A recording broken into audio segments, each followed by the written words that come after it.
లక్ష్మణుడు నవ్వు అని ఒకటి ఉన్నదండి, మీరు విన్నారు లేదు అక్కడ విన్నాను. లక్ష్మణుడు నవ్వు అని అంటే యుద్ధం అయిపోయి సీతని అగ్ని ప్రవేశం చేయించేసి శ్రీరామ పట్టాభిషేకం అయిపోయాక లక్ష్మణుడు నవ్వితే సీత ఏమో సీతా మహాసాధ్వి ఒకలాగా అనుకుందంట. నేను అక్కడ అన్నాళ్ళుండి అగ్ని ప్రవేశం చేసి మళ్ళీ ఇక్కడికి వచ్చి ఈ సీటు మీద సింహాసనం మీద కూర్చున్నాను అని చూసి నవ్వు.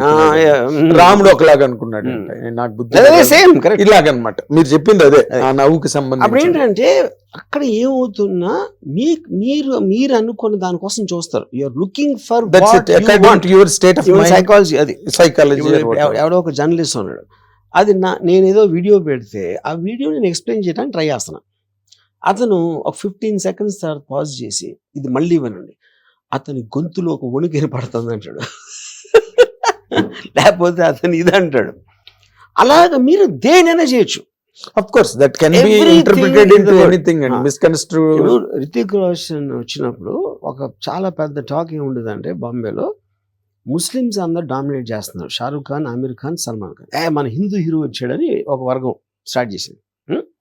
హిందూ సూపర్ స్టార్ వచ్చాడు అని కౌనా ప్యార్ రిలీజ్ అయిన నెక్స్ట్ ఇయర్ ఫిల్మ్ఫేర్ అవార్డ్స్లో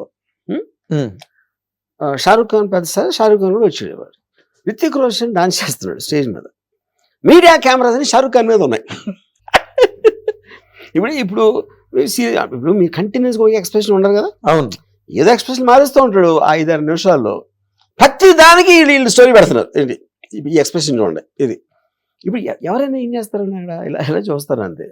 అది భలే ఉందంటారు. నచ్చకపోయినా ఒక్కొక్కసారి మీరు పబ్లిక్ ఫిగర్ కాబట్టి యాక్ట్ చేయొచ్చు. అందరూ చేసేదే కదా, అందరూ చేసేది, అది అందరూ చేసేది. ఇప్పుడు ఇంకోటి నాగార్జున శివ ఈ అన్నపూర్ణ స్టూడియోలో ఒక చెట్టు ఉండేది. నాగార్జున చాలాసార్లు అక్కడ కూర్చున్నాడు.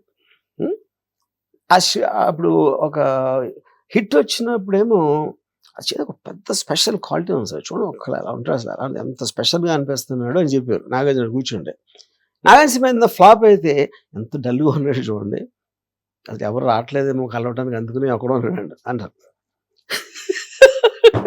ఇలాంటివి నేను ఎన్ని చూసుంటాను అసలు నా మొత్తం లైఫ్లో. నా కాలేజ్ టైం నుంచి చూస్తున్నా, ఇదేం కొత్త కాదు అది. కానీ అది హ్యూమన్ నేచర్ అంటున్నా.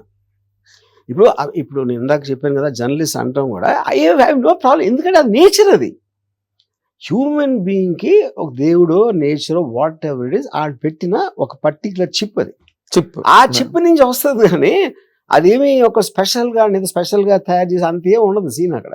ఎగ్జాక్ట్లీ. అయితే నేను ఇందాక మళ్ళీ ఐ విల్ జస్ట్ అగైన్ మళ్ళీ ఇంకొకసారి వెనక్కి వెళ్తా. ఇక్కడ మీకు సంబంధించినంత వరకు why this became that bigger rupture ఇక్కడ మీడియా వైజ్. ఇక్కడ రప్చర్ ఓన్లీ మీడియా. ఇప్పుడు నేను ఇప్పుడు కూడా చెప్తున్నా మీకు, మీడియా కూడా దీన్ని అంత సీరియస్ గా తీసుకుంటుంది నేను అనుకోవట్లేదు. ఆ నెగటివిజం అనేది కూడా అదొక వేవ్ లాగా వస్తుంది. అంటే ఎవరు ఒక పర్టికులర్ పర్సన్ వాళ్ళు ఏదో చేసాడు వాళ్ళు ఎవరు అనుకోవట్లేదు అండి. We're all running a series of stories అవనండి, ప్రోగ్రామ్స్ అవనండి, అవి common because of your popularity, because of your super stardom. లేకపోతే అంత ఫోకస్ దానికి రాదు. 100% I can watch it, I can just guarantee it. మీరు లేకపోతే మాకు ఎయిర్ టైం వేస్ట్, మాకు స్పేస్ వేస్ట్, మ్యాగజైన్స్ లోని వాటిలోని ప్రతి వాళ్ళ మీద అయ్యారు కదా. ఇప్పుడు మీ వరకు వచ్చేసరికి ఏమైందంటే it almost not it looked and it reflected. మీరు లక్ష్మీ ఎన్టీఆర్ తీయడం కానీ, లేకపోతే వ్యూహం తీయడం కానీ, ఇవన్నీ కూడా అవి కంప్లీట్ గా మీరు వైఎస్ఆర్సీపీ అనే ఒక బాధ్యతని మీరు భుజం మీద వేసుకున్నట్టుగా అది will it not reflect like that అండి? ఇప్పుడు ప్రతి మనిషి irrespective of his standing in society he will be opinion. వాడి ఒపీనియన్స్ వాడికి ఉంటాయి. మనం పొద్దున్న లేగిస్తే మనం చేసేది మన ఒపీనియన్స్ ఎక్స్ప్రెస్ చేస్తాం. అప్పుడు ఇందాక డెమోక్రసీలో అదేనా, నాకు ఈ వ్యక్తి నచ్చే ఫ్రీడమ్ నాకుంది, ఈ సెట్ ఆఫ్ వాల్యూస్ నచ్చే ఫ్రీడమ్ ఉంది, ఈ మ్యూజిక్ నాకు నచ్చే ఫ్రీడమ్ ఉంది, అది నేను ఎక్స్ప్రెస్ చేస్తున్నా. That might not be liked by someone else. ఉదాహరణకి నేను పెళ్ళి అయినప్పుడు నాకు ఇళయరాజా ఇష్టం, మా వైఫ్కి ఏమో గజల్స్ ఇష్టం ఫర్ ఎగ్జాంపుల్. ఎవరికి ఉండదు డిఫరెన్స్ అది. That is the nature of human being and especially a democratic country. ఇది ఎక్కడ ఉండదు, మీకు చైనాలో ఉండకపోవచ్చు, నార్త్ కొరియాలో ఉండకపోవచ్చు, suppression of individual opinions against anybody popular or a kind of a powerful group అనేది లేని ఎక్కడ ఉంటాయి? ఈ కంట్రీస్లో ఉంటాయి. అవి ఆ కంట్రీ ఓకేనా మీకు? అప్పుడు దాంట్లో మీరు కంప్లైంట్ చేస్తే అన్ని తీసుకోవాలి కదా అప్పుడు దాని తర్వాత. అన్ని తీసుకోవాలి. అంటే మీరు అంతవరకు అక్కడ కంట్రీస్ వరకు వెళ్తున్నారు. ఘంటసాల్ గారు రైనింగ్ సుప్రీం స్టేజ్ లోనే, అంటే ఘంటసాల్ గారి తప్పితే ఇంక వాళ్ళలోనే ఇంకో గాయకులు లేడు అనుకుంటున్న రోజుల్లోనే కోదండపాణి గారు తీసుకొచ్చి బాలసుబ్రహ్మణ్యం చేశారు ఆయన్ని. వై అంటే ఘంటసాల్ గారి మీద ఇష్టం లేకనో లేకపోతే ఘంటసాల్ గారు అవసరం లేదనో కాదు కదా, but there he liked his voice. అది ఆయన personal choice. Later all people followed this suit.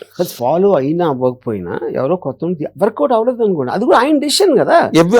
Is going to bear the brunt of it కదా. Bear the brunt of it. కానీ ఇప్పుడు మీ వరకు వచ్చేసరికి ఏమవుతుందంటే sir, the whole world is now around you.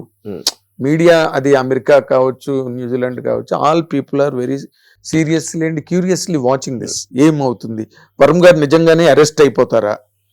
Arrest అయిపోయే stage is on the verge of being incarcerated అనే ఒక పాయింట్ మీద ఇప్పుడు అంతా చర్చ జరుగుతున్నది సార్. ఇప్పుడు ఈ చేసుడు ఎవరు చేస్తారో తెలుసా మీకు? వాళ్ళకి అరెస్ట్ మీన్ కూడా తెలియదు. ఫస్ట్ అరెస్ట్ అంటే ఎందుకు చేస్తారు, ఏంటి మీనింగ్ అని కూడా తెలియని వాళ్ళు అరే అరెస్ట్ అయిపోతాడా అని ఆడు ఫీల్ అయిపోతాడు. ఎమోషన్ అరెస్ట్ అవన వాళ్ళు గాంధీ గారి దగ్గర నుంచి ఎంతవరకు అరెస్ట్ అవన వాళ్ళు ఎవరు చెప్పండి? ఇప్పుడున్న సిట్టింగ్ ముఖ్యమంత్రులు అందరూ అరెస్ట్ అయిన వాళ్ళు, అందరూ ఎవ్రీబడి. ఏంటి అరెస్ట్ అంటే ఏంటి దాంట్లో అంత పెద్దది? నాకు మీరు అంటుంటే నాకు గోపాలరావు గారు దేనికి అరెస్ట్ అయ్యారు అనేది పాయింట్. అక్కడ దేనికి అరెస్ట్ అయ్యారంటే మర్డర్ చేశారా, లేకపోతే ఏదన్నా అసాల్ట్, క్రిమినల్ అసాల్ట్ చేశారా, ఏదో స్కామ్ చేశారా? అరెస్ట్కి ఉన్న రీజన్ బట్టి ఉంటుంది, కానీ arrest is not the point. Tweet పెట్టాను అంటే అలాంటి దానికి అరెస్ట్ చేస్తే మీరు ఎన్ని లక్షల మంది చేయాలి అరెస్టు? అఫెన్సివ్ ట్వీట్ లేకుండా ఉంటుంది అసలు ఎక్కడైనా? అఫెన్సివ్ ట్వీట్ లేకుండా రోజులో మీరు 12 గంటలు మేలుకొని ఉంటే 15 చూస్తారు మీరు అఫెన్సివ్ ట్వీట్. ఇందులో ఒక ఎలైట్ డౌట్ ఉన్నదండి. మీరు వాట్ రియల్లీ ఫోర్స్డ్ యూ? మిమ్మల్ని ఏది అంత బలవత్తరమైన కారణం మిమ్మల్ని అంత ముందుకు తోసి మీరు ఆ విధమైన ట్వీట్లు పెట్టడం కానీ, లేకపోతే వాళ్ళ మీద ఆ రకమైన పోస్టులు పెట్టడం కానీ?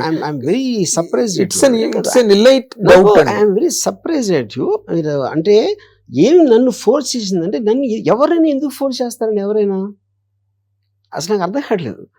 నేను ఎవ్రీబడి మీద, నా మీద నేను కూడా జోకులు చేసుకుంటాను. That is my personality which I am sharing at any given point of time, my opinion on someone or my analysis of someone or something which I thought was very funny or some comment I will make at that point of time what I understood about it. అది నేను 2 రోజుల తర్వాత మార్చుకోవచ్చు కూడా, ఎందుకంటే new information వస్తుంది కాబట్టి. Of course ఎవరినైనా ఎలా ఫోర్స్ చేస్తారు? ఒక్క ఉదంతం చెప్పండి, ఒకటి ఇంకోటి ఫోర్స్ చేసి అలాంటి. అంటే ఇక్కడ ఉదంతం అన్నది పబ్లిక్ గా సర్ఫేస్ అయ్యి స్క్రీన్ మీద కనిపించడం, మీరు జగన్మోహన్ రెడ్డి గారు కాఫీ తాగుతూ షేక్ హ్యాండ్లు ఇచ్చుకుంటూ అన్న విజువల్స్ ఎక్కడ ఎప్పుడు లేవు. నేను ఏమి పెట్టినా ఏమి మాట్లాడినా నేను అనుకున్నదే నా ఇష్టంతోనే చేస్తాను, ఎవ్రీథింగ్. అది నా ఇష్టం అని మీరు బుక్ కూడా రాశారు అనుకోండి, అది దాంట్లో ఇంక మీ మీద అసలు నో ఒపీనియన్ ఇస్ డివైడెడ్.